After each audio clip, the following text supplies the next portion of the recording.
Que bom que você está progredindo aqui na maior escola bíblica online do Brasil, a Academia de Pregadores. Olha só, eu vou pedir que você adicione o nosso e-mail, contato@academiadepregadores.com.br aos seus contatos, lá no seu e-mail, Gmail, Hotmail, Yahoo.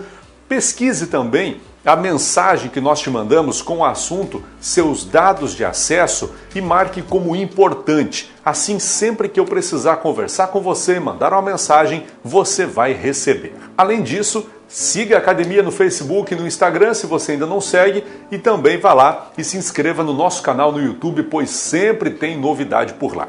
Que Deus te abençoe, boa aula, continue seus estudos.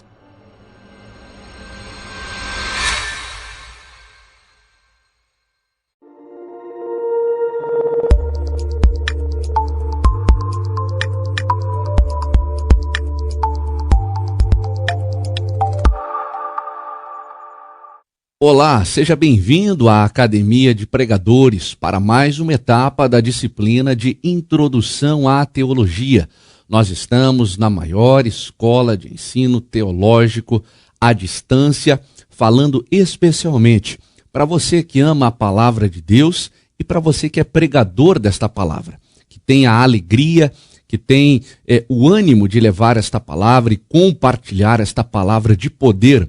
Uma palavra que um dia transformou as nossas vidas, mudou a nossa história, com um mundo que está carente e precisa ser alimentado desta palavra.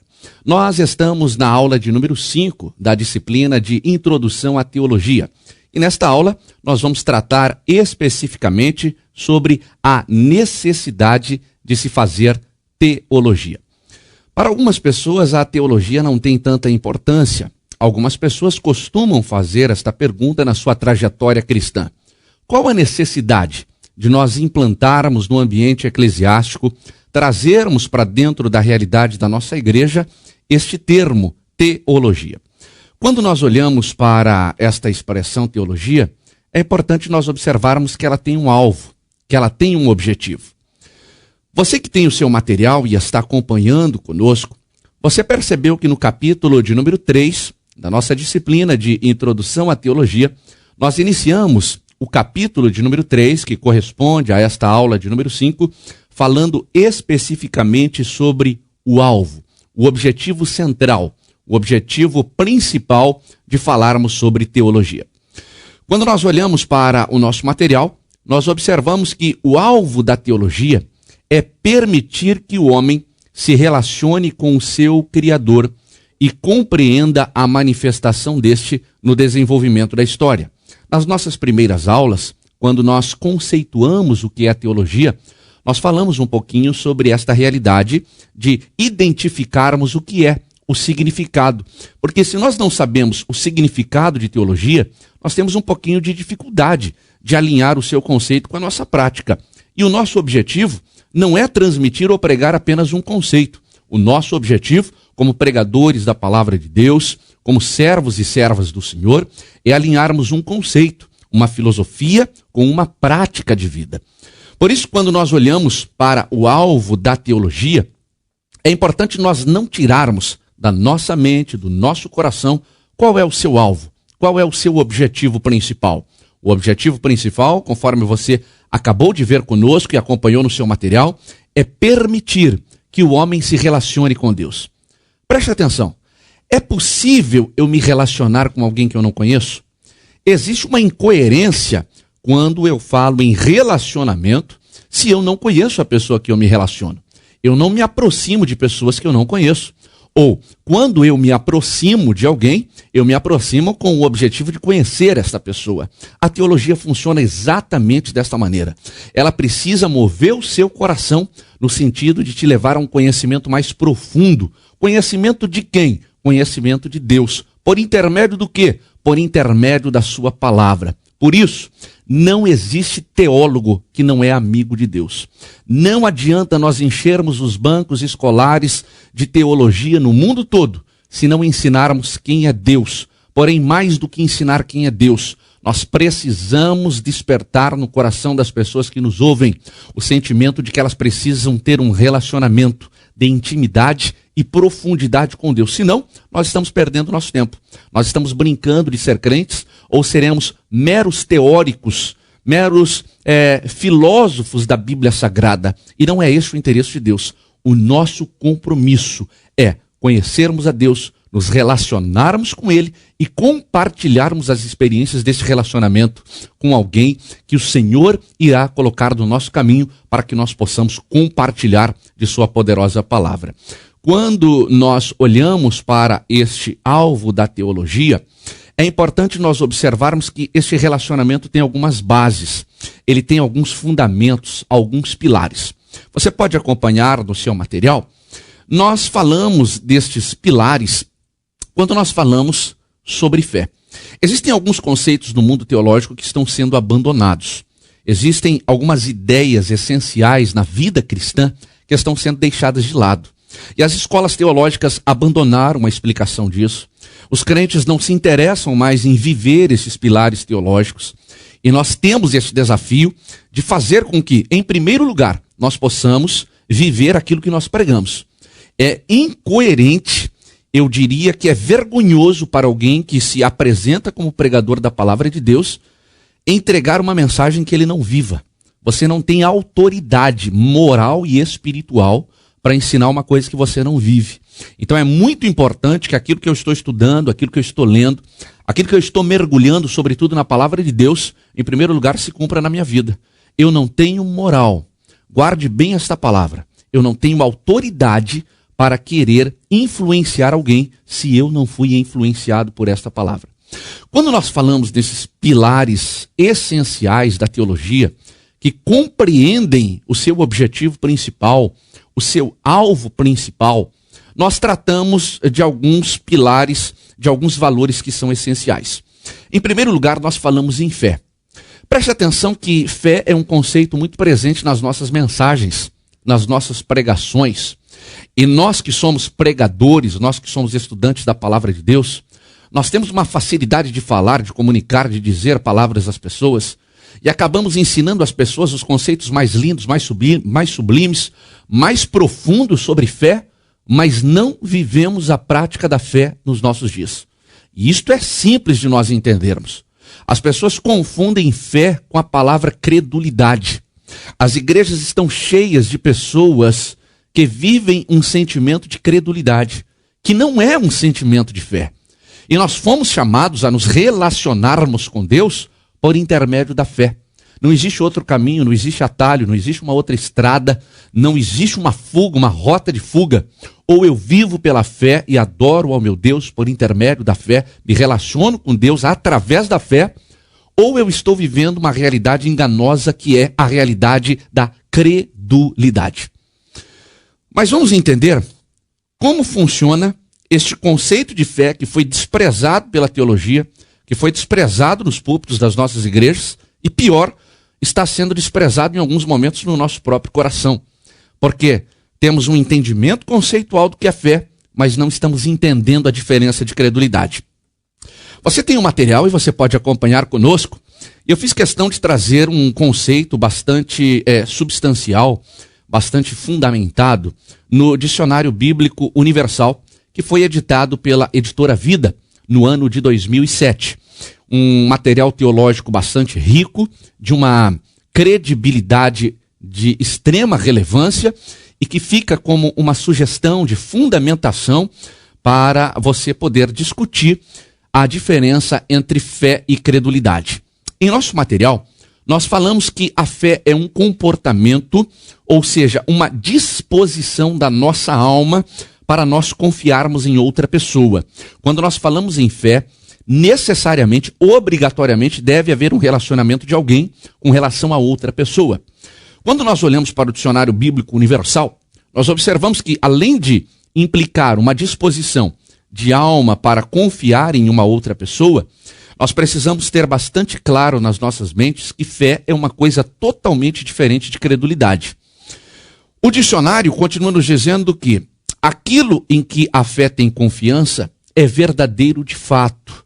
E ainda que muitas vezes transcenda a nossa razão, ele não lhe é contrário. Olha que interessante é o processo da fé. Um processo que nos dispõe, através da nossa alma, a confiar em outra pessoa. Eu estava me lembrando, enquanto estava lendo o Bookland, no Dicionário Bíblico Universal da Editora Vida, de uma experiência que nós temos em casa, de uma experiência que nós acompanhamos no nosso cotidiano. Eu tenho um garotinho em casa, o nosso querido filho, e desde muito cedo o nosso querido filho tem o hábito, uma brincadeira de criança da sua idade, 8, 9 anos de idade, de subir no sofá ou de subir na cama e ficar pulando ali e brincando com aquela situação. Até aí normal, uma brincadeira, uma atividade sadia para uma criança que está desenvolvendo ali as suas aptidões naturais. Algo que chama atenção não só lá dentro de casa, mas na sua casa, você já observou isso com seu filho, um sobrinho, um neto. Ele, quando pula em cima do sofá, ele vem correndo em cima do sofá, pulando e vem em minha direção. E quando ele chega no limite do sofá, na parte final deste sofá, ele dá um pulo e se lança no meu colo. E um dia desses, comendo, na hora do almoço, ele veio correndo, pulando em cima do sofá, e ele deu um grito e disse: papai, me segura. Imediatamente eu joguei o prato de comida com que eu tinha na minha mão ali no chão, e corri na sua direção e o peguei literalmente no ar. Quando eu o peguei e eu o abracei no ar, eu disse para ele: meu filho, você não pode fazer isso. Isso é uma brincadeira perigosa. Você pode até pular no colchão de casa, você tem até a liberdade para pular aqui no sofá de casa, mas se jogar do sofá, isso é perigoso. Você pode se machucar, você pode sofrer um acidente, isso pode ser prejudicial para você. Ele deu um sorriso, me abraçou, me apertou mais forte e disse o seguinte: eu sei que o senhor nunca vai me deixar cair no chão. E eu comecei a pensar que o relacionamento de confiança daquela criança com o seu pai, ele tinha um grau tão extremo, tão elevado, tão relevante, que ele não se preocupava. Ele sabia que o seu pai jamais iria ser indiferente àquela situação. A fé funciona exatamente dessa maneira. É você se lançar sem reservas, sem limites. A gente fala: eu estou colocando isso nas mãos do Senhor, mas não está. A gente diz: meu Senhor, eu me entrego nas tuas mãos, mas é mentira, é hipocrisia da nossa parte. Nós precisamos ser sinceros. Quando a gente coloca um problema diante de Deus, a gente diz: eu confio, eu creio, levantamos a mão na igreja, no culto, no momento de adoração, cantamos e dizemos: eu creio, eu acredito, mas não dormimos à noite, ficamos preocupados, ficamos desesperados, ficamos angustiados, ficamos ansiosos, permitimos que a ansiedade nos sufoque, tome conta do nosso coração. Fé é diferente. Quando eu falo em fé, eu falo de uma disposição de alma que me leva a ter uma confiança extrema, uma confiança sem reservas, uma confiança sem limite. E esta confiança, quando nós falamos em fé, ela é diferente de credulidade, e nós já vamos entender o significado disso. Ainda na análise do Dicionário Bíblico Universal da Editora Vida, o Bookland, ele diz que a credulidade, esta sim diferente do conceito de fé, ela se alimenta de coisas que são imaginárias. Elas são coisas que são fantasiadas na nossa mente. E ela é, diz ele, cultivada pela simples imaginação. Aí ele traz a diferença na sua explicação, que você pode acompanhar aí no seu material didático e na nossa apresentação. Fé é diferente de crença, porque é uma confiança do coração e não apenas uma aquiescência intelectual. Geralmente a credulidade está ligada àquilo que nós pensamos, àquilo que nós imaginamos que vai acontecer. Ou seja, basicamente quando nós cremos em alguma coisa, vamos pensar num exemplo rápido, simples aqui. Eu tenho uma dor de cabeça. A minha crença, ela me leva a me comportar da seguinte forma.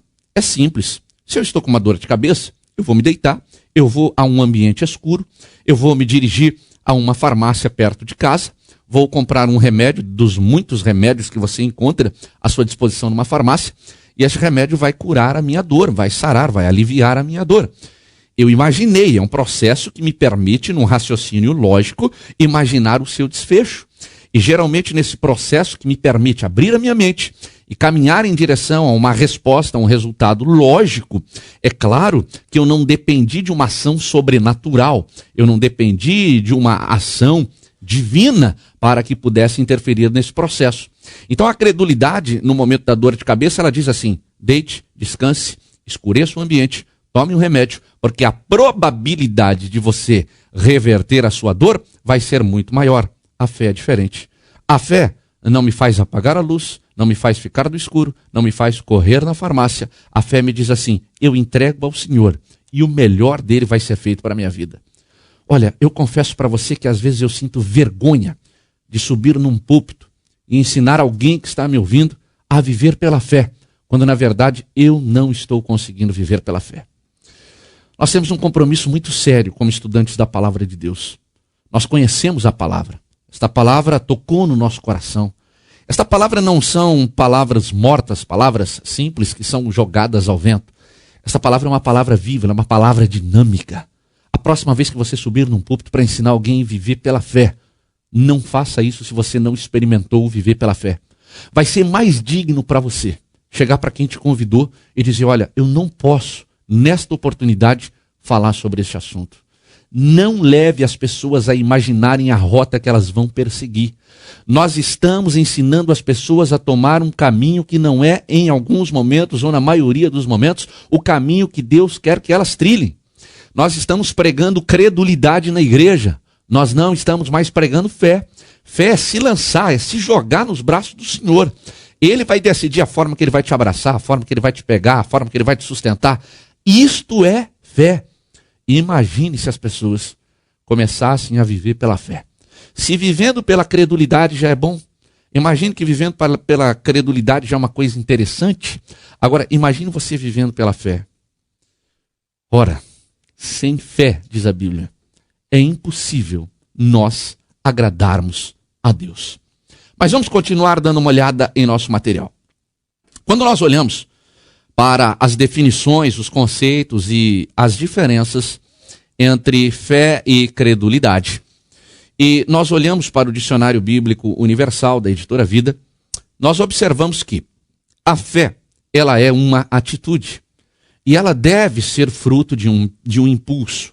Uma fé cristã, diz o Buckland, é uma completa confiança em Cristo, plena, perfeita confiança, não questiona, não duvida, ela não discute, pela qual se realiza a união com o seu espírito, havendo a vontade de viver uma vida que ele aprovaria. Olha que coisa interessante esta complementação do conceito do Buckland no Dicionário Bíblico Universal. Quando nós olhamos para esta palavra, a gente observa que a vida pela fé, ela é uma vida vivida de forma que o Senhor olhasse para nós e aprovasse o nosso comportamento de vida. Você que é membro de uma denominação tradicional no Brasil, seja ela qual for, você já percebeu, principalmente no movimento pentecostal, nós temos um hábito, quando as pessoas têm a oportunidade de falar no púlpito, dar um testemunho, compartilhar uma palavra de Deus com as pessoas que estão ouvindo, geralmente ela se utiliza de alguns jargões, algumas frases, algumas sentenças que já são conhecidas e que geralmente ela tem domínio para apresentar. Um dos jargões que são mais utilizados, por exemplo, em um momento litúrgico do culto, o testemunho. A pessoa cumprimenta a igreja e logo após cumprimentar a igreja que está ali ouvindo, ela diz mais ou menos assim: eu quero dizer que eu estou muito feliz com Jesus. Todas as vezes que alguém usa esta frase, esta palavra, esta expressão, eu fico imaginando qual é a resposta do céu em relação a esta afirmação. E eu fico imaginando que em alguns momentos, algumas pessoas quando afirmam, quando colocam esta sentença no compartilhamento da sua palavra, eu estou muito feliz com Jesus, os céus se voltam literalmente para aquela pessoa e mais ou menos, eu imagino, diz assim para ela: mas os céus não estão felizes com você. Deus não está feliz muitas vezes conosco. O que retira esta felicidade do coração de Deus em relação a nós? Uma vida que não está sendo vivida em conformidade com a sua palavra. Olha como o conceito de fé muitas vezes nos é apresentado de uma maneira bastante diferente. Bastante diferente porque é mais fácil eu conduzir uma pessoa a viver, a ser motivada pela credulidade. é mais fácil levar um indivíduo a ser motivado pela credulidade porque, pelo que a sua fé propriamente dita. E sabe por que isso acontece? O resultado é mais rápido. Nós nos tornamos uma geração instantânea. Nós queremos dar velocidade, esquecendo que quem comanda a velocidade das coisas é o nosso Deus. Se nós ensinássemos o povo a viver pela fé, este povo viveria de tal forma que a vida deles seria aprovada na sua plenitude por Deus. Olha que responsabilidade nós que somos estudantes da palavra de Deus nós temos. Primeiro, viver uma vida que Deus olhe para nós e diga, eu aprovo o seu comportamento. O Senhor tem me permitido, nesta trajetória ministerial, ter falado com muitos jovens. Eu devo ter pregado aproximadamente em mais de 150 retiros de jovens, acampamentos de jovens nesses últimos anos. E é interessante, eu estou trazendo um exemplo de jovens, mas poderia trazer de outra faixa etária. Quando nós ministramos para os jovens, quando nós falamos com os jovens, é bastante interessante, porque o jovem ele está animado, ele está envolvido com aquele espírito do acampamento, ele está ali quebrantado, motivado. E quando você fala com ele, quando você fala de fé e quando você fala em aprovação de vida, muitas vezes eles se chocam porque eles não têm essa compreensão do que realmente era fé. E esta compreensão, nós já falamos aqui, ela é fruto de um mau ensinamento. Nós que estudamos a palavra de Deus estamos sendo negligentes na explicação do que é fé. E esses jovens muitas vezes eles se frustram, porque eles querem uma coisa e esse sentimento de querer é confundido com fé, e querer é diferente de ter fé. Eles precisam ser ensinados que a vida deles precisa ser aprovada por Deus. Quando eu falo com esses jovens, eu digo para eles mais ou menos o seguinte: imagine se Deus fosse até a sua casa agora e levasse até a sua casa um pendrive, um dispositivo de armazenamento de dados. Vamos pensar num pendrive, que é um dispositivo bastante conhecido na nossa cultura. Eu digo para eles o seguinte: imagine Deus visitando a sua casa e você pergunta para eles, quem tem computador em casa, quem tem notebook em casa, quem tem um tablet em casa? Meu irmão, todo mundo levanta a mão. Hoje você tem mais computador do que Bíblia na casa dos crentes. Eu digo, então todo mundo aqui tem computador, então pense comigo, se Jesus pegasse um pendrive e fosse até a sua casa, e ele fizesse um backup no seu computador, e ele viesse aqui e colocasse esse pendrive na tela de projeção para todos que estão aqui pudessem assistir o que você acessou, o que você viu, o conteúdo que você esteve presente nos dias de hoje. Meu irmão e minha irmã, o semblante desses jovens cai. E muitos deles ficam desesperados, imaginando a ideia de Jesus ir até a sua casa, trazer um pendrive e projetar num lugar que todas as pessoas pudessem ver.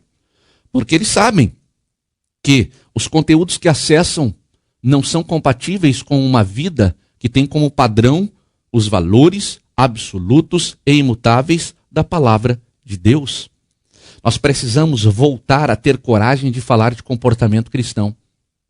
Mas preste atenção. Você só tem autoridade para falar em comportamento cristão se você vive esse comportamento. Não queira se aventurar em cima de um púlpito ensinando uma coisa que você não sabe. Não queira se aventurar em cima do altar do Senhor para pregar uma coisa que você não vive. Fé é santidade. Fé é vida de santidade. Nas escolas teológicas formais hoje, falar em comportamento é algo completamente desprezível. Eu estou envolvido há 16 anos da formação teológica formal. Desde muito cedo o Senhor me permitiu lecionar em todos os níveis, básico, médio, superior, nos cursos de pós-graduação, em várias faculdades no Brasil. E geralmente quando nós recebemos o roteiro, quando vamos falar sobre fé, este roteiro já traz algumas instruções. Não entre nas particularidades de santidade, tentando estabelecer modelos de comportamento para os cristãos, porque você vai entrar em choques culturais, em problemas culturais, e nós não temos, enquanto uma ciência teológica, uma autoridade para falarmos sobre isso. Se você me perdoar a expressão, isto é conversa para boi dormir. Que teologia filosófica e teórica é esta que os nossos seminários estão preocupados? Que tipo de crente nós estamos formando em nossos bancos teológicos? Deus nos chamou a vivermos uma fé que confia plenamente nele, que é diferente de uma credulidade que nos leva a imaginar e pensar qual deveria ser o melhor caminho. E esta fé, ela se manifesta numa vida de santidade, numa vida comprometida com os valores do reino. Ah, mas todo mundo faz. Eu não sou todo mundo.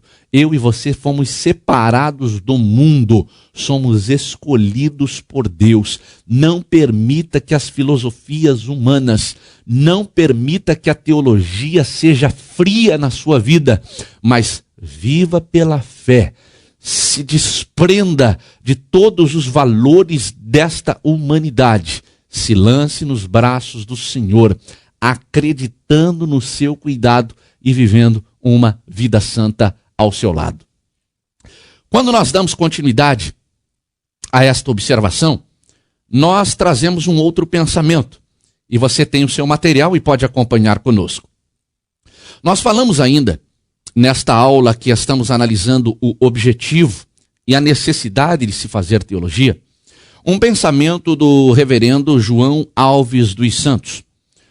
O pastor João Alves dos Santos, escrevendo sobre a necessidade de se fazer teologia, sobretudo no aspecto comunitário, da igreja eclesial, ele nos trouxe uma informação, e eu deixei para você o registro, onde você pode acompanhar esta matéria na sua plenitude, de que é comum nós ouvirmos que a teologia mata a religião, ou que a igreja não precisa de teologia.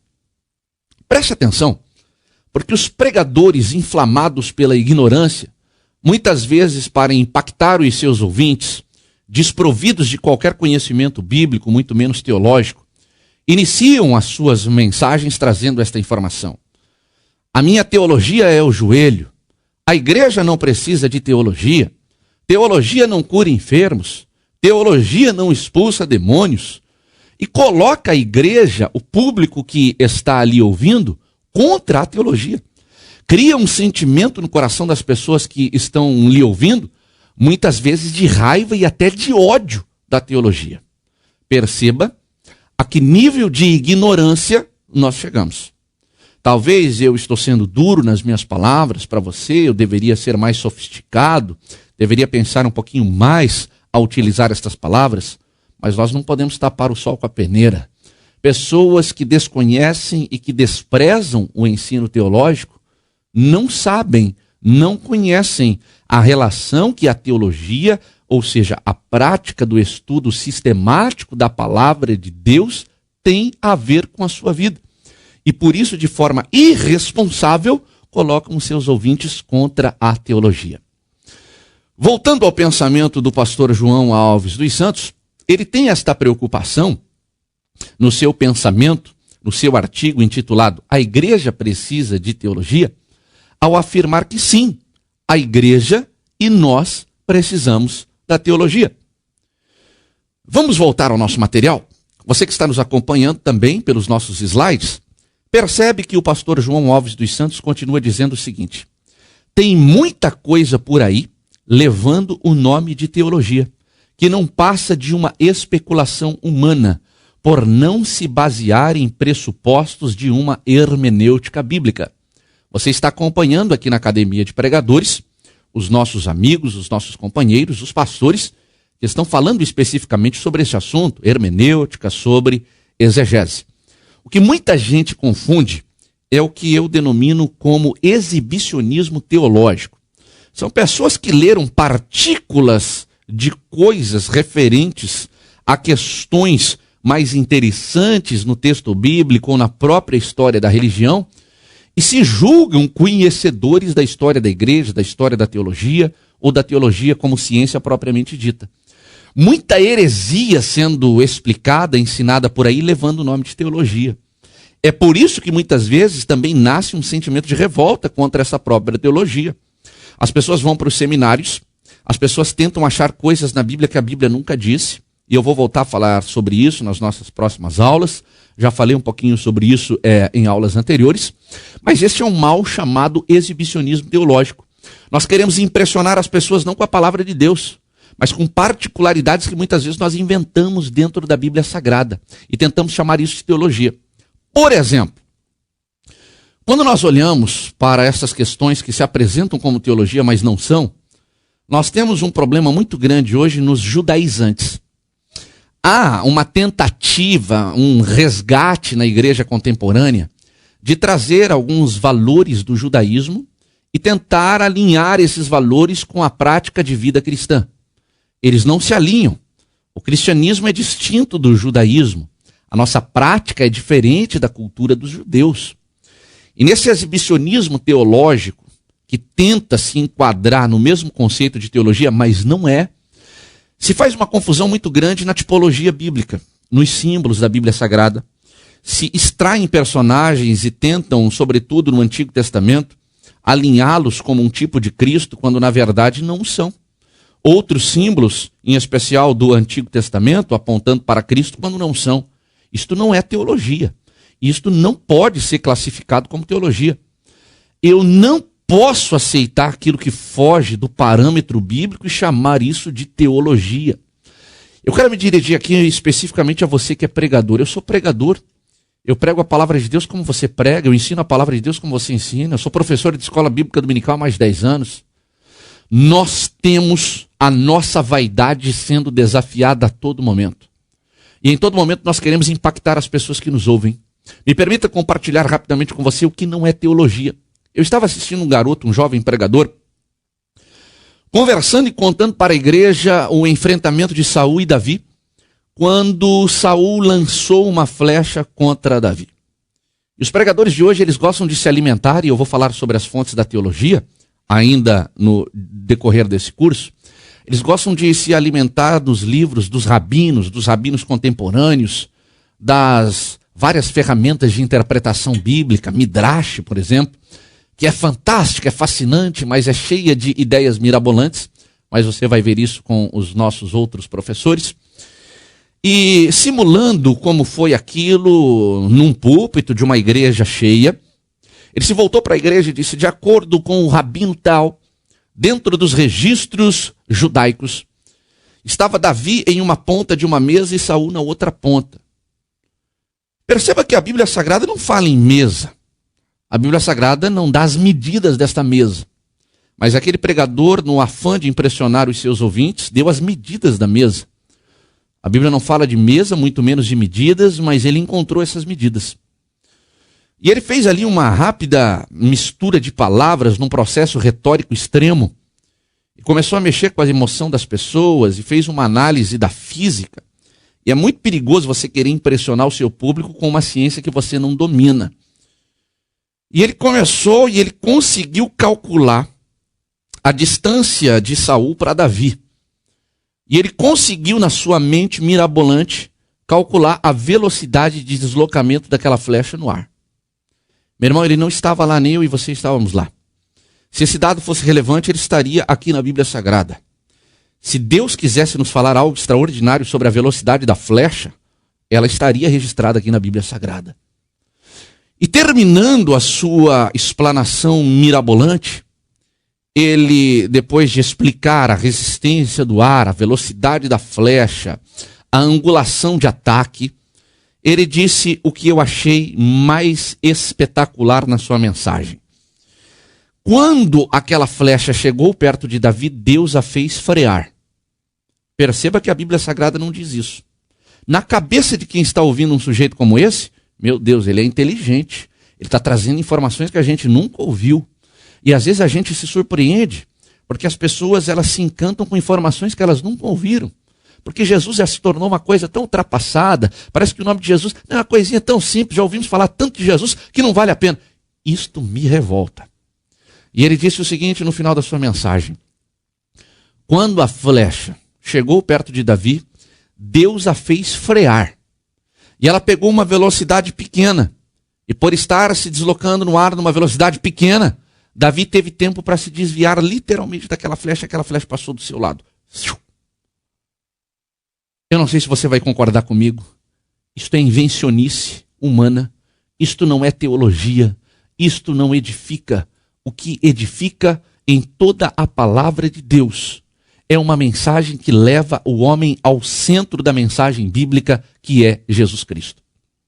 Voltando ao seu material, é por isso que o pastor João Alves dos Santos tem essa preocupação. A rejeição à teologia dentro da nossa igreja, dentro das nossas igrejas, ela acontece por culpa dos exibicionistas teológicos, que apresentam mensagens irrelevantes, frutos da sua imaginação, desprendidas da realidade bíblica, com o objetivo não de adorar o nome do Senhor Jesus e muito menos de apresentar o nome do Senhor. Sobem aos púlpitos como apresentadores de um espetáculo, para apresentar informações que não estão no conceito bíblico, para impressionar os seus ouvintes. Querido aluno da Academia de Pregadores, eu participei das reuniões, juntamente com os meus outros colegas, com os meus pares, com os outros pastores. E este curso ele foi criado com o objetivo de alinhar aquilo que você está estudando de forma sistemática na Palavra de Deus com uma prática de vida religiosa. Senão nós não precisávamos de gente crente em cima dos nossos púlpitos. A gente pagava para os palestrantes seculares deste mundo subirem nos nossos púlpitos. Eles iriam ensinar muito melhor, de forma muito mais didática, pedagógica do que nós. A gente se atropela, a gente gagueja, a gente tem dificuldade de construir um raciocínio lógico. Não. Nós precisamos de gente cheia do Espírito Santo, que tenha um entendimento pleno, completo do que é teologia, do que é fazer teologia. E mais, que saiba qual é o objetivo principal da teologia. Qual é o objetivo principal da teologia mesmo? É me fazer viver uma vida de fé que se manifesta em santidade. Vivendo uma vida de fé manifestada em santidade, eu tenho a possibilidade de me relacionar sem limites, sem reservas com o meu Deus. E o nosso papel é de compartilhar uma mensagem de poder com o público que nos ouve. Mas vamos dar continuidade ao nosso material. Você que está nos acompanhando nos slides, nós estamos lendo a mensagem do artigo A Igreja Precisa de Teologia, do pastor João Alves dos Santos. Ele diz o seguinte: tem muita coisa por aí levando o nome de teologia, que não passa de especulação humana, por não se basear em pressupostos de uma hermenêutica bíblica.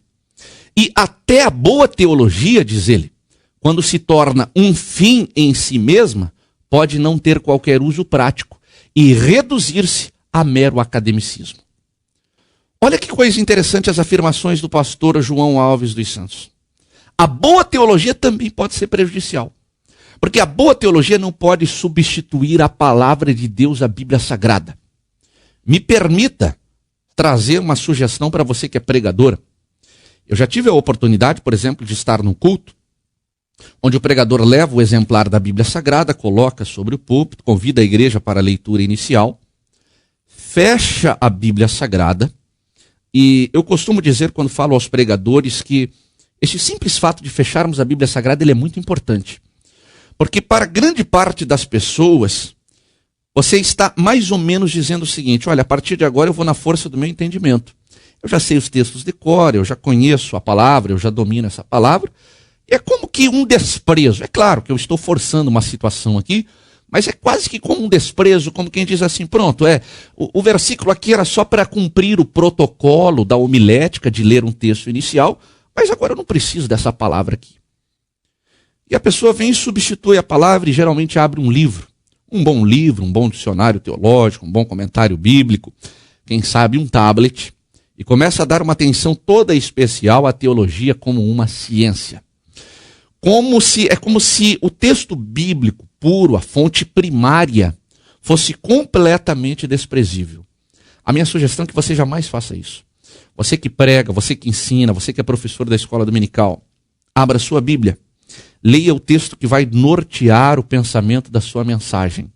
Você até pode ter o seu material de apoio do lado, isso nos ajuda. Eu estou usando um material de apoio aqui, isto nos ajuda muito. Mas não despreze o texto original que você está se propondo a ensinar para a igreja. Por quê? Senão vai se cumprir o que o pastor João Alves Santos nos disse aqui. A teologia, quando se torna um fim em si mesma, ela acaba se reduzindo a uma discussão que não vai edificar e não vai levar os nossos ouvintes a lugar nenhum. Vamos ainda, olhando para o pensamento do pastor João Alves dos Santos, olhar e analisar rapidamente uma outra afirmação. Como podemos conhecer a Deus sem estudar a revelação que ele faz de si mesmo? Como eu vou conhecer um Deus que se revelou na Bíblia Sagrada se eu não leio a Bíblia Sagrada? Como saber quem é Ele, o que Ele tem feito e faz, quem somos nós em relação a Ele, o que Ele requer de nós, assim sucessivamente. E ele diz assim: se não investigarmos o que Ele deixou revelado para o nosso conhecimento, este é o trabalho da teologia.